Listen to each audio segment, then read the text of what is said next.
Good evening, ladies and gentlemen. Thank you very much for joining us here on a very special occasion. I'm Shireen Khan, the managing editor of CNBC TV 18 in India, and it is my great pleasure and privilege to welcome a man who has pivoted many, many times during the course of his career. It's very rare to have somebody who's straddled one central bank. It's even rarer to have somebody who's straddled two central banks during the course of his career. Of course, someone who is as accustomed to the world of climate finance as he is to the world of central banking and Wall Street as well, and now, of course, leading Canada to its path of strategic autonomy. It is also important that Prime Minister Carney is here in India. This is the first visit of Canadian Prime Minister to India, the first bilateral visit in 8 years. And it would be interesting to hear what he has to say about the strategic reset between India and Canada and what that will mean in terms of the ambition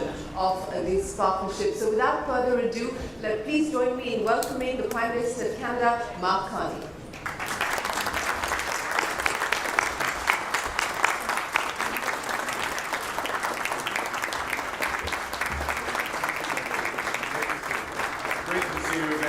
Thank you all. Wow, what a great room. Thank you very much. It is a privilege, a true privilege to be here in Mumbai this evening. I'd like to thank everyone in this room for taking the time to share with me, and in particular, the Chief Minister, for being here, welcoming your delegation here, and I'm very much looking forward to the discussion. Well, we had a good discussion beforehand, discussion over dinner. We take so much inspiration from what has happened in Maharashtra over the course of a number of years, but particularly over the course of the last decade. Many lessons about how to build infrastructure, how to build out, how to build clean, how to be green. So I'm going to go through some remarks. I'm going to give a bit of context to how we see the world and what it means for Canada, what it means for Canada, India.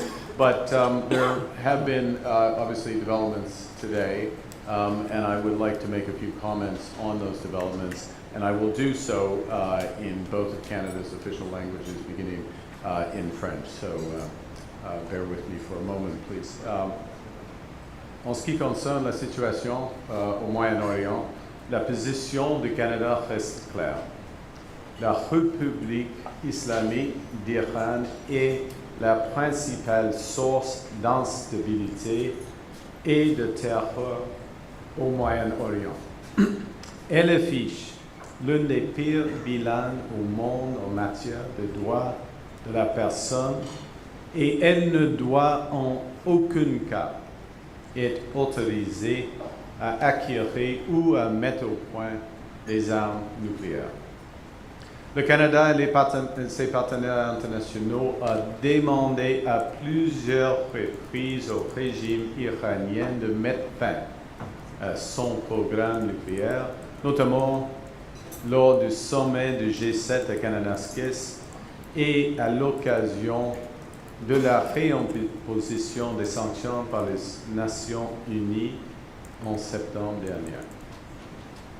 Nous avons imposé des sanctions à plus de 250 entités iraniennes et inscrit le corps des gardiens de la révolution islamique sur la liste des entités terroristes.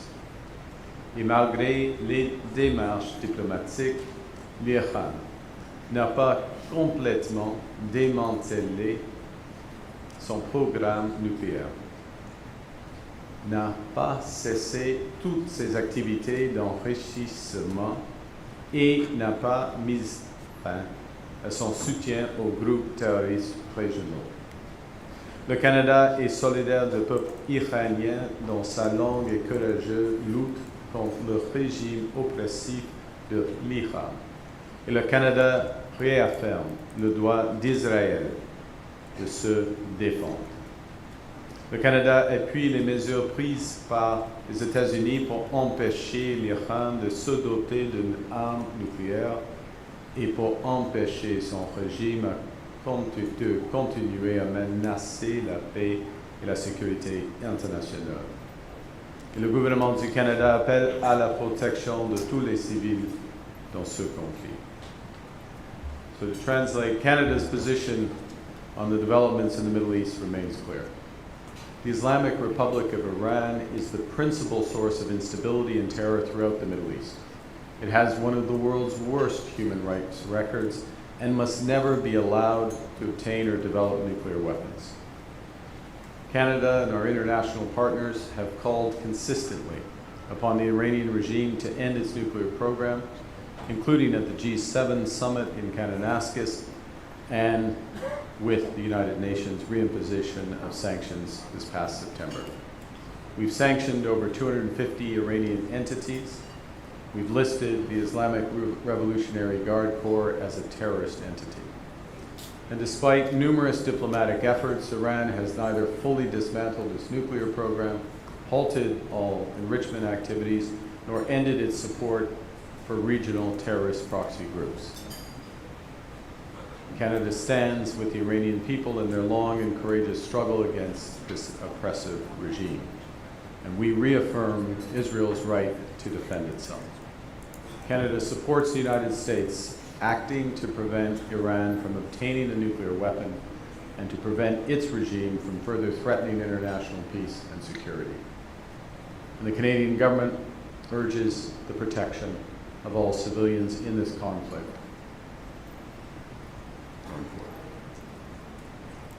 So with that, I'd like to put in context where the world is, as I said before, where our relations are, where Canada is going.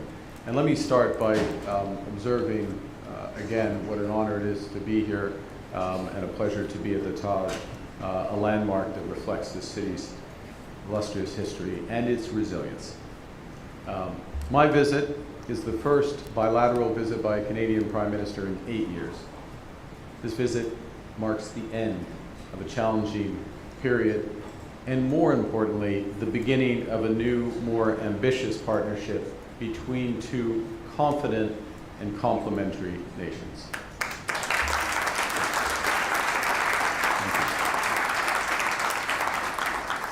Now, it does come during a more volatile period in the global economy. A more volatile era is emerging, and it's emerging in a process that we've described as a rupture, not a transition. And the fact is that over the past 2 decades, there's been a series of crises in finance, in health, in energy, and geopolitics that have laid bare collectively the risks of extreme global integration. And more recently, great powers have begun using economic integration as weapons, tariffs as leverage, financial infrastructure as coercion, supply chains as vulnerabilities to be exploited. And the multilateral institutions on which countries have relied, the WTO, the UN, the COP, that architecture of collective problem solving are all under threat. As a result of this, many countries are concluding that they must develop greater strategic autonomy. And that impulse is understandable. When the rules no longer protect you, you must protect yourself. A country that cannot feed itself, fuel itself, or defend itself has few options. But building true strategic autonomy requires diversification and partnership, not isolation. And it creates enormous opportunities for Canada and India to work together, at a minimum to limit risk, but really to increase prosperity and to build our collective sovereignty. Now, this room knows that the economic security and the prosperity of our countries depends on what we would call a strategic stack that is much longer than conventional energy, food, and defense, as important as they are. Today, sovereignty requires reliable access to space-based communications and semiconductors. It requires unhindered access to AI, critical minerals, clean energy technologies, and vaccines. It requires digital sovereignty, beginning with a sovereign cloud and extending through the intelligence infrastructure stack. Now, Canada was amongst the first to understand how the global system was changing and to fundamentally shift our strategic posture as a result. We now know that our old, admittedly comfortable assumptions that our geography and our alliance memberships automatically conferred prosperity and security, we know those assumptions are no longer valid. And so we're pursuing a new approach, which we call value-based realism, being both principled and pragmatic. Principled in our commitments to fundamental values, respect for human rights, and our responsibility for future generations. But pragmatic in recognizing that progress is often incremental, that interests of nations can diverge, and that not every partner will share all of our values. We're actively taking on the world as it is, not passively waiting for a world that we wish to be. And we are no longer just relying on the strength of our values, but also on the value of our strength. And that strength, as it does here, that strength starts at home. Since my government took office, we have cut taxes on incomes, capital gains, and business investment. One example, we put in place what we call a super deduction, a broad-based 100% tax write-off for everything from manufacturing assets to intelligence infrastructure, R&D, clean energy, and EVs. And on top of this, we have instituted investment tax credits for across the clean electricity chain from critical minerals through to storage. These measures reduce our marginal effective tax rate for investment to just 13%. Let me translate that in relative terms. That's 4.5 percentage points below the US level, and it is one half the G7 average. We are slashing red tape. Admittedly, the red tape for which Canada unfortunately had become infamous. We're slashing that red tape. All major projects will be approved within 2 years in cooperation with the provinces. We've removed all federal barriers to interprovincial trade, and we're fast-tracking $1 trillion of investment in energy, AI, critical minerals, new trade corridors, and beyond. Just last month, we launched our new Defense Industrial Agency. Defense Industrial Strategy, I should say. And that's a bold plan that will catalyze $500 billion of investment over the course of the next decade. We are doubling government investment in defense-related R&D to develop next-generation capabilities in AI, in quantum, robotics, and autonomous systems. Overall, this strategy builds our sovereignty in the fullest sense. In other words, our ability to act independently in a more dangerous and divided world. And to repeat, we know that strategic autonomy does not mean isolation. It means being strong enough to be a partner of choice. And India is one of our natural partners.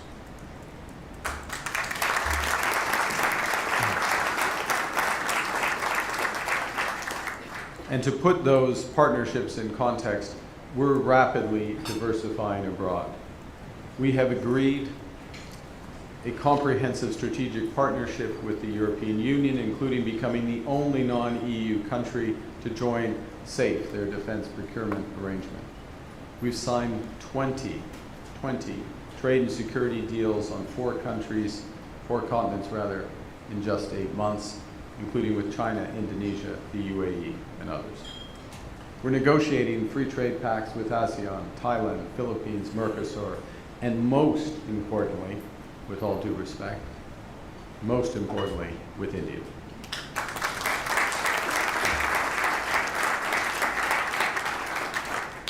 And beyond the threats and away from the headlines, we retain the best trade deal with the United States.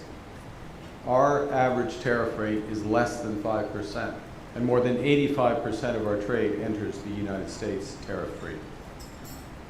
In addition, to help solve global problems as the rules-based order is under threat, we're pursuing variable geometry. In other words, building different coalitions for different issues based on common values and interests. On trade, we're championing efforts to build a bridge between the Trans-Pacific Partnership and the European Union, something that would create a trading bloc of 1.5 billion people. On critical minerals, we're forming buyers clubs so the world can diversify away from concentrated supply. On AI, we're cooperating with like-minded democracies to ensure that we will not ultimately be forced to choose between hegemons and hyperscalers. Canada is at the table. Canada is at those tables because we have what the world wants. We're an energy superpower. We hold vast reserves of critical minerals. We have the most educated population in the world. Our pension funds are some of the world's largest, most sophisticated investors. And our government, AAA, has immense fiscal capacity to act decisively. And if you don't believe that, the Minister of Finance will give you an hour-long tutorial after this. Fundamentally, we have the values to which many others aspire. We're a pluralistic society that works, and we are a stable, reliable partner in a world that's anything but. A partner that builds and values relationships for the long term. And we're here this week because Canada and India are natural partners.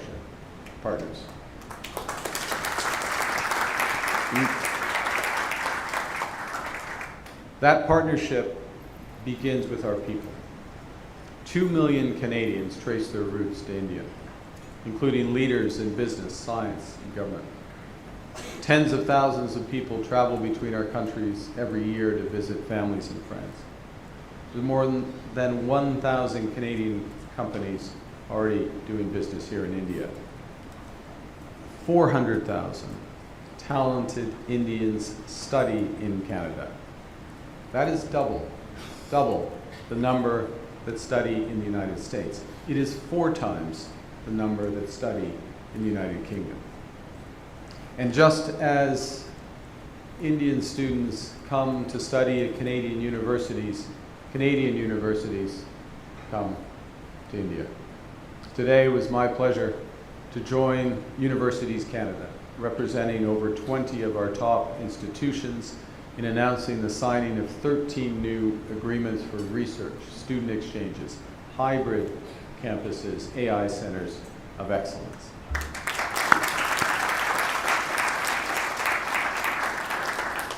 And I salute the presidents of University of Toronto, McGill, Dalhousie, oh my Lord, UBC. How can I forget UBC? This is an enormous opportunity for both our countries. It already has been an enormous benefit for both our countries, but it's one that is about to move to the next level. A few other things on our connections. Two-way investments between our countries. In fixed investment, $100 billion. Two-way trade exceeding $30 billion a year. But the reality is, on the economic side, that level of activity is nowhere near our potential, especially as both our countries embark on ambitious transformations. We should aim much higher, and we are aiming much higher, and to be more strategic in our partnership. And that's why, immediately after my election last year, our government set out to renew our relationship with India. I invited Prime Minister Modi to the G7 summit in Canada. When he came a few weeks later, we agreed to re-engage across security, energy, and technology. A few months later, at the G20 summit in Johannesburg, Prime Minister Modi and I launched a landmark partnership with Australia on critical minerals and technology. And we're now negotiating a comprehensive economic partnership agreement with the intention to double two-way trade by 2030. Our goal, to be clear, is to sign that agreement by the end of this year.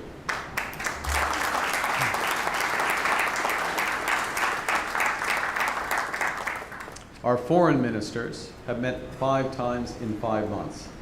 Minister Anand is here this evening. Our ministers of environment, our minister of trade, minister of AI have all led delegations to India. I'm joined by them, the minister of finance, the head of our civil service, and the premiers of New Brunswick and Saskatchewan to give a sense of the breadth and depth of this relationship and the scale of the opportunities. And Premier Moe and Premier Holt, thank you for your leadership, and thank you for coming today.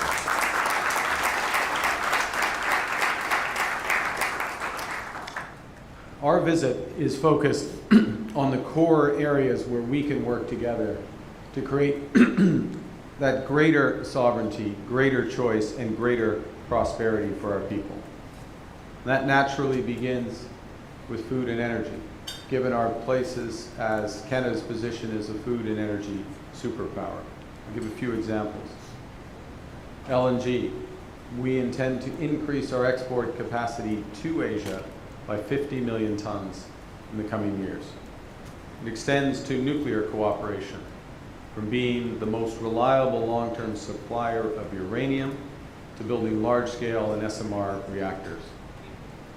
We can also be India's strategic partner in critical minerals and metals for your manufacturing, for your clean tech, and for your nuclear industries. And in the other respect, India can help us to double our grid with clean power by 2040. And finally, India's leadership in AI and the digital economy aligns well with our mission to develop and commercialize those technologies as well as quantum. And, as I said earlier, to deepen our defense innovation. My friends, Canada is clear-eyed about the world as it is, and we are equally determined to forge a new path in it. We are a confident and ambitious nation, and that confidence, that ambition, brings us here to India to lay and build on the foundations that have been laid by tens of millions of citizens in both our nations, to work together to create a more resilient, a more prosperous, and a more just future for our peoples. As communities in Canada and India mark Holi in just a few days, our bilateral relationship is also entering a new chapter, embodying the festival's vibrancy and its values of renewal and opportunity. Thank you for your presence. Thank you for being part of this renewal. I look forward to the discussion, your questions, and further discussion. Thank you very much.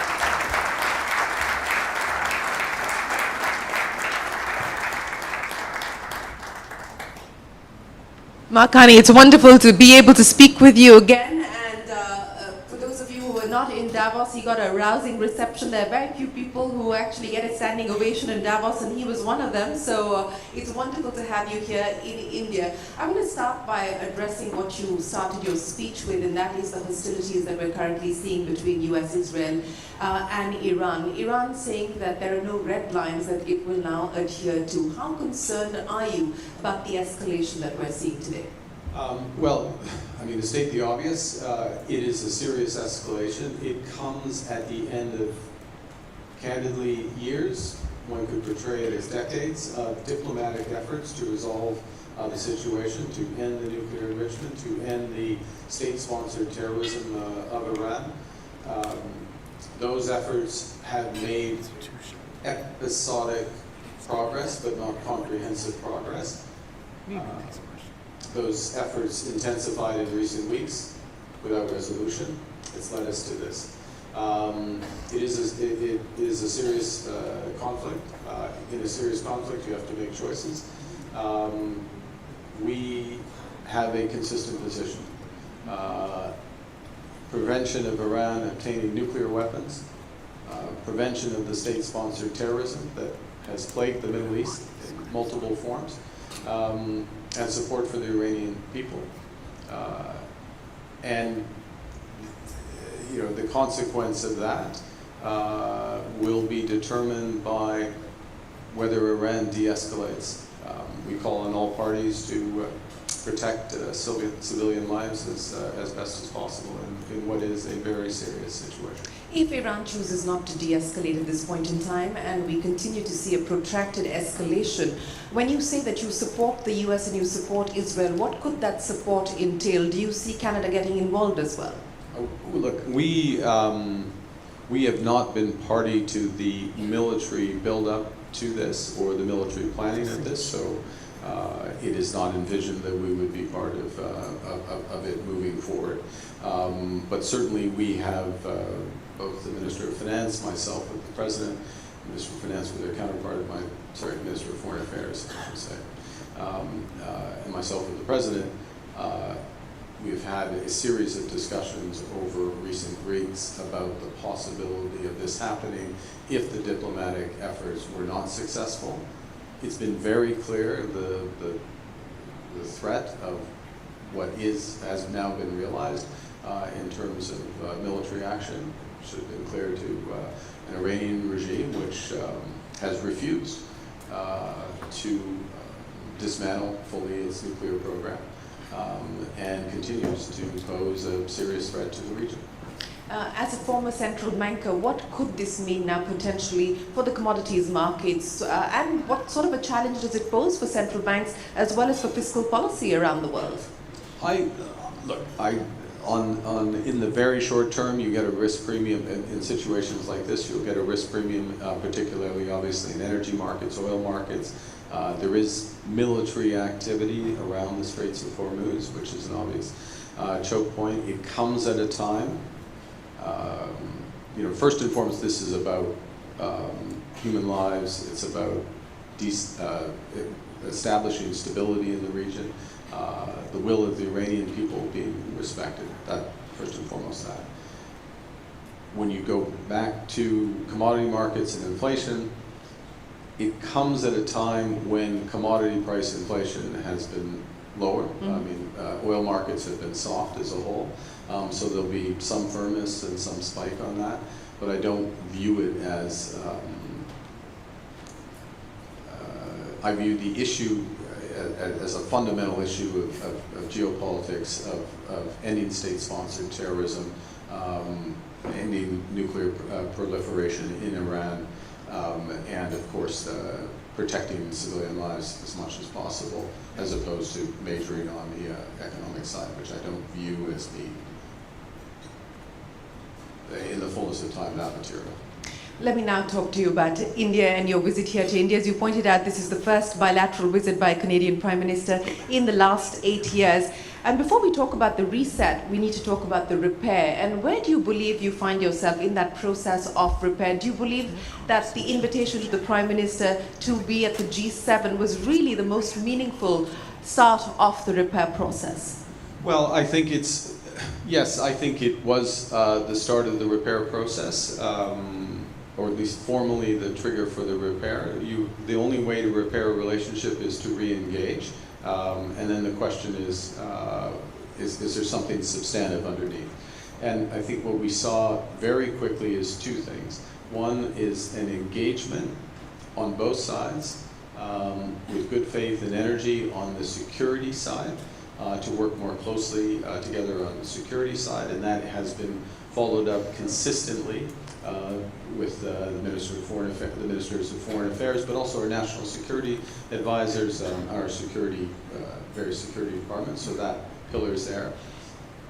And then probably what is of direct interest to this room is that in parallel to that, a quick realization of the scale of the economic partnership opportunities that have only been reinforced in recent months by the more apparent rupture in the nature of the global economy. In other words, where integration being weaponized and the value of having a broader range of connections, particularly in strategic sectors, that gives autonomy to back two countries.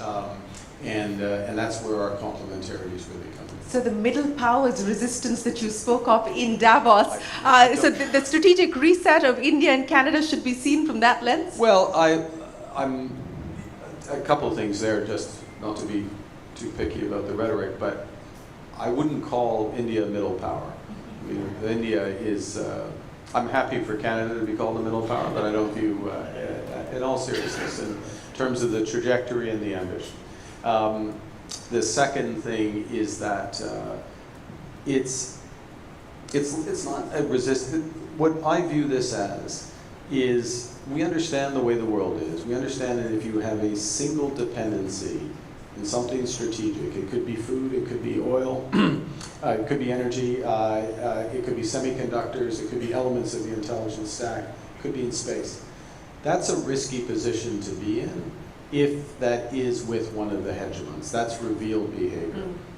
So there's the no regret strategy is to have more diversified partners. The no, and it's a positive agenda. We're here with a positive agenda. It's not defensive. We have huge opportunities to build all the way across from food, energy, through to AI, up into space, literally up into space. And that will be good for both countries. It actually will, at the same time, make us less exposed to volatility in the world. You know, you're speaking about volatility in the world, and you talked about the new world order. Despite the US Supreme Court ruling, President Trump is now talking about a 15% tariff. 10% is in place at this point in time. An executive order for 15 hasn't come.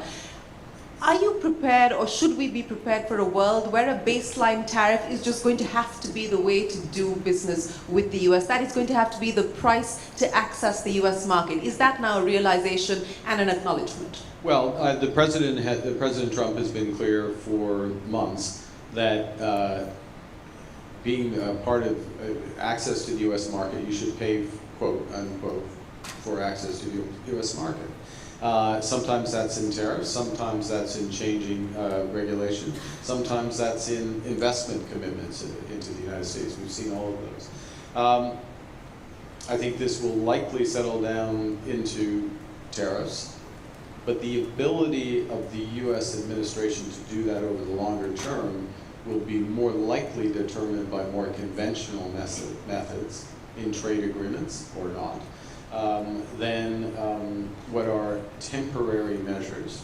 Even so-called 232 measures are temporary in the sense that they're addressing a specific perceived dislocation.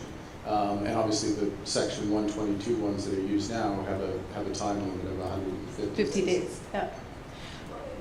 You know, you talked about value-based realism and a pragmatic approach that we need to take as far as trade is concerned. How do you see your engagement with China from the construct of the value-based realism that you just spoke of? Well, it's a great question, and I think if I compare China and India, that helps define it. So we would see our cooperation with India extending into defense, a wide range of areas of defense, a wide range of areas, for example, in AI, quantum and others.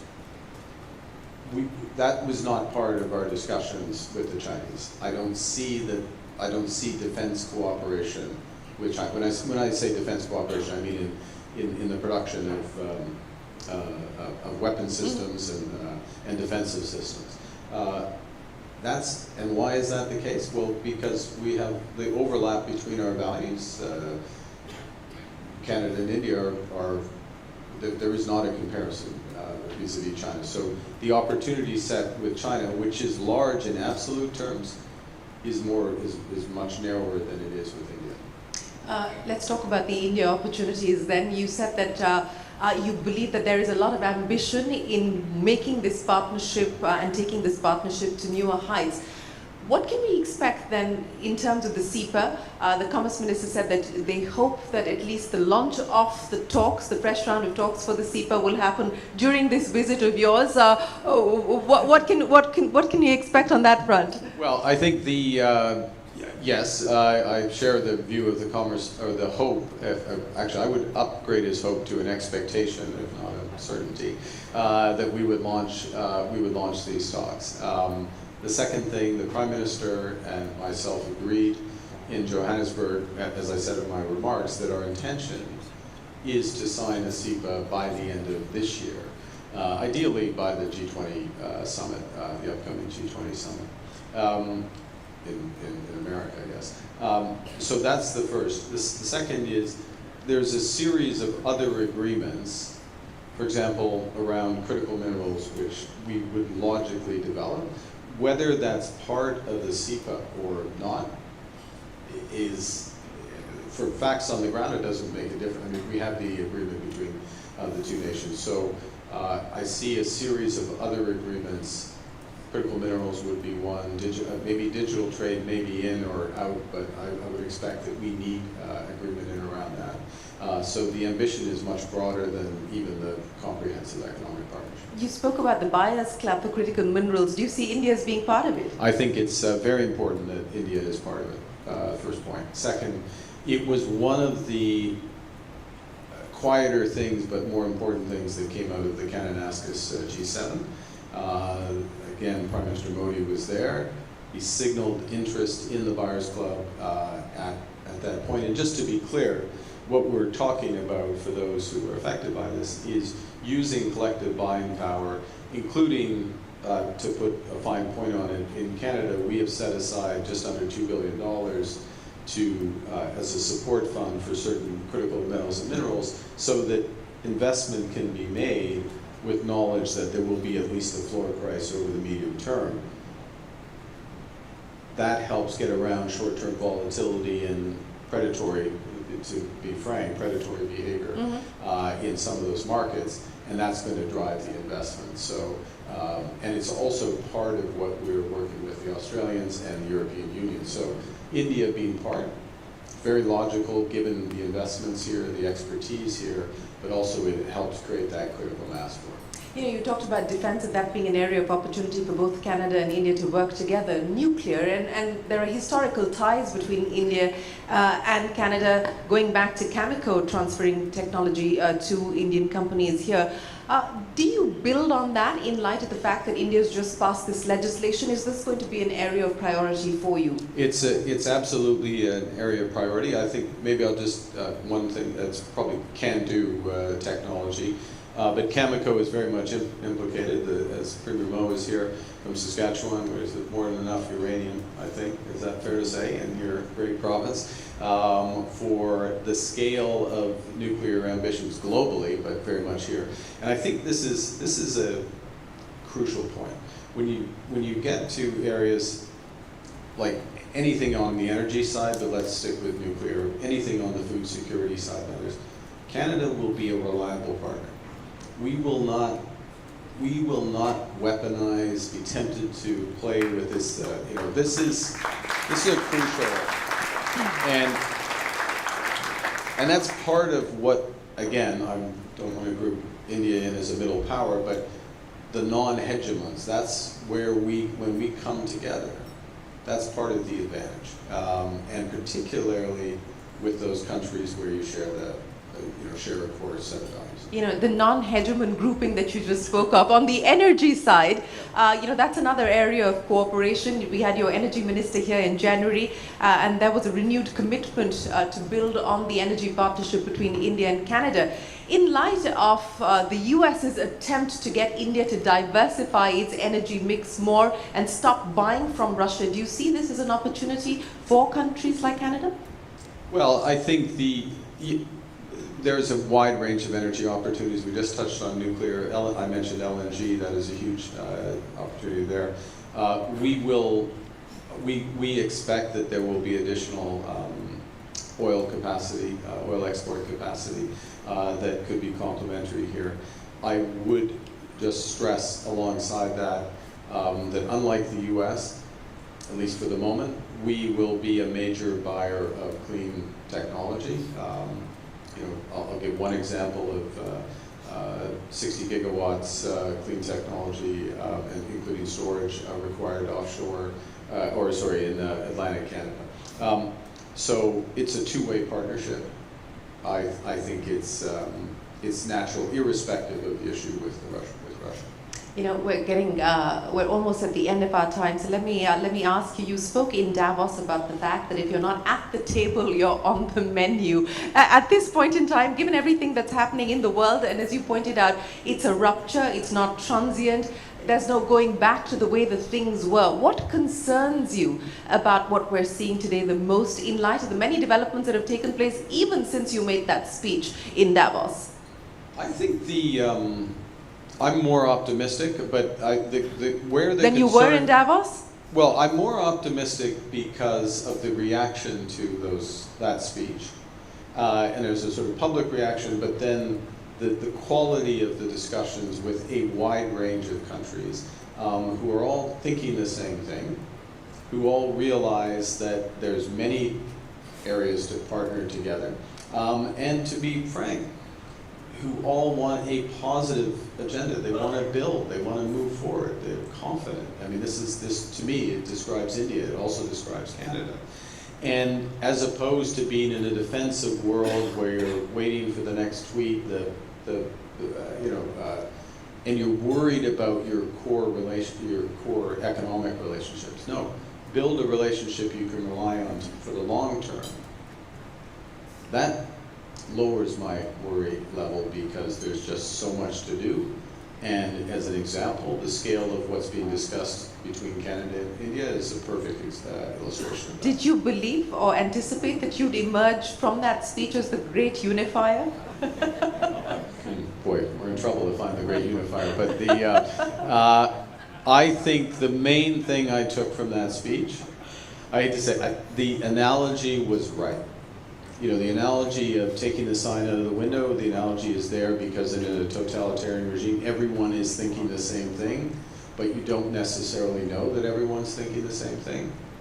The reaction to that speech was everyone's thinking the same thing and wants to get off. So you've got a room full of Indian business leaders here. What is the message that you leave this room with?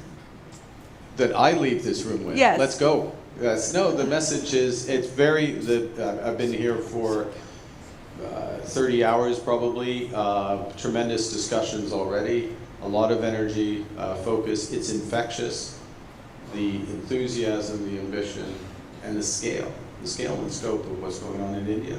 I think it's very positive for Canada, and the partnerships are going to flow. Mark Carney, many, many thanks. Ladies and gentlemen, a big round of applause for Mark Carney, the Prime Minister of Canada.